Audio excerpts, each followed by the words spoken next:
Welcome to the Salmon Runs YouTube. Enjoy the video. You begin by preparing both systems.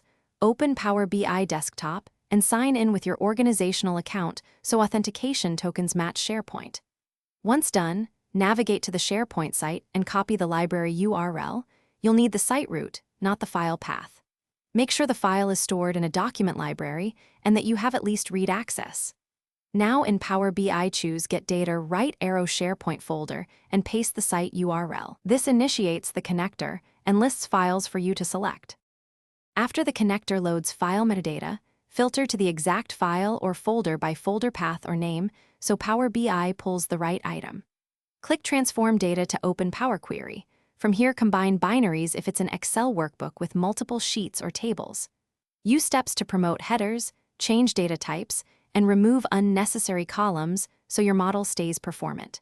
Make sure to apply parameters for dynamic folder paths if you expect file moves, which keeps refreshes stable and repeatable.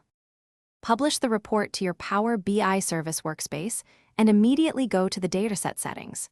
You must configure dataset credentials to use OAuth 2 with the organizational account, ensuring tokens are valid for scheduled refreshes. Set a refresh schedule that fits your data cadence and monitor refresh history for errors.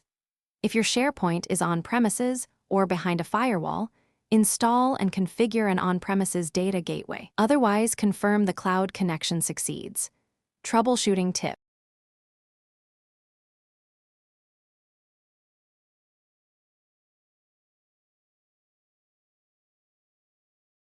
Thanks for watching.